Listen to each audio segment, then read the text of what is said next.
Hello दोस्तों, नमस्कार। मेरा नाम उदित नारायण है और मैं आप सभी का स्वागत करता हूं अपने YouTube channel the greatness class में। तो दोस्तों, हम इस वीडियो में बात करेंगे कि आप एसएससी सीजीएल 2025 के लिए अपनी मैथ की प्रिपरेशन किस तरह से कर सकते हैं और आपको किस तरह से करनी चाहिए। तो ये जो बातें हैं ये दोनों ही तरह के स्टूडेंट्स के लिए लागू होती हैं, चाहे वो बिगिनर हो या फिर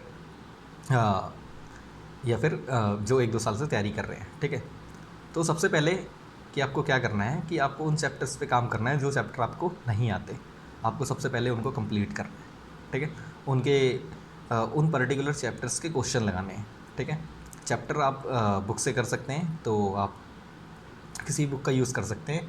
और जैसे कि ये किरण की बुक आती है जो है ना, इसमें भी चैप्टर वाइज और टाइप वाइज आपको क्वेश्चन दिए गए हैं, तो आप इसका भी इस्तेमाल अपनी प्रिपरेशन के दौरान कर सकते हैं। क्योंकि आप हाँ, अब इसमें बात एक और ये आती है कि आप इस बुक को कैसे यूज़ करें। देखो, क्योंकि इस मतलब जैसे क्या होता है कि हम बुक देख के डर जाते हैं कि यार इतनी मोटी बुक है, इसको कौन पढ़ेगा। तो आप इसमें क्या कर सकते हैं कि जो जितने भी टाइप के क्वेश्चंस हैं उसको आप अराउंड 50 जो क्वेश्चन है, 50 क्वेश्चन आप अच्छे जो होते हैं हर टाइप जिसमें हो, उसको सेलेक्ट करके आप मार्क कर लीजिए और उसी को बार बार रिवाइज़ करिए। आपका चैप्टर स्ट्रांग हो जाएगा। क्योंकि 500 क्वेश्चन करने से रिपीटेड टाइप करने का कोई मतलब नहीं होता। तो आप इस तरह से इस बुक का फ़ायदा उठा सकते हैं।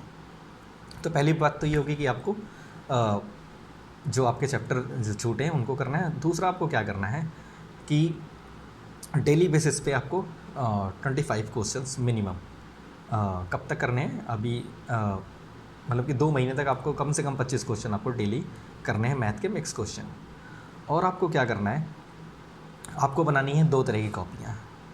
एक कॉपी बनानी है आपको फार्मूले की और दूसरी बनानी है आपको जो डाउट होते हैं आपके, जो आप टेस्ट वगैरह देंगे उसके अंदर जो भी क्रिएट होंगे डाउट, आप उसको दूसरी कॉपी में लिखेंगे।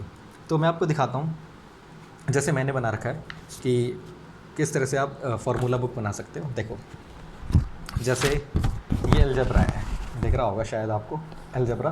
तो इसमें ये फार्मूले लिख रखे हैं मैंने सारे। ठीक है, ये अलजेब्रा हो गया, है ना। जितने भी मेन फार्मूले हैं ये सारे इसके अंदर हैं। फिर इसके बाद मैंने कुछ पेजेस छोड़ रखे हैं, है ना। जैसे 2, 4, 10 पेज आप छोड़ दो एटलीस्ट, है ना। फिर आप क्या करो, मैंने दूसरे चैप्टर के नोट्स क्वेश्चन फार्मूले लिख रखे हैं।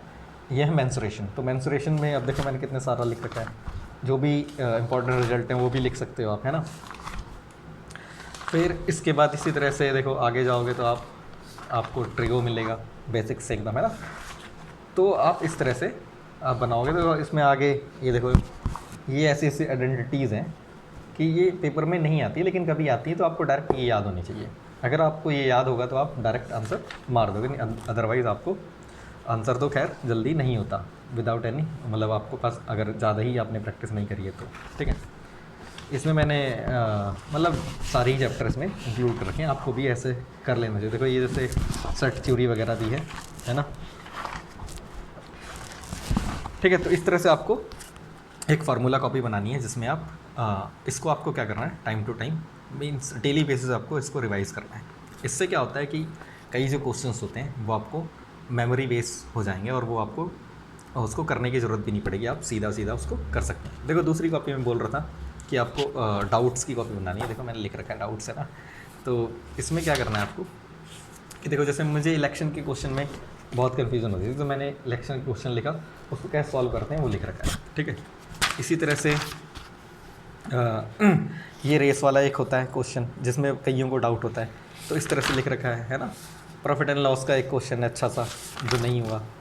और जैसे ये देखो time and boat and stream का क्वेश्चन है ना, ये जल्दी से नहीं बनता। तो आप इसको क्या करोगे, इसको आप इस तरह से कॉपियाँ बना लोगे, कॉपी में लिख लोगे, जिससे कि आपको बार बार डाउट आपका जो है जब भी क्रिएट हो आप उसको देखो और आपके डाउट क्लियर हो जाएं।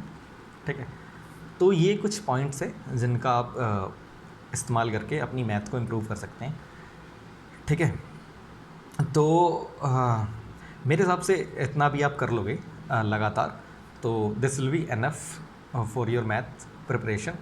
ठीक है, बाकी आपका कोई डाउट है तो आप मुझसे कमेंट सेक्शन में पूछ सकते हैं, और किसी भी और भी चीज़ से रिलेटेड डाउट हैं, फॉर्म से रिलेटेड या फिर एग्ज़ाम पैटर्न टाइप, तो आप मुझसे पूछ सकते हैं। और जो भी आपकी राय है वो आप कमेंट सेक्शन में मुझे दे सकते हैं, जो भी आपके सजेशंस हैं वो भी वेलकम्ड है।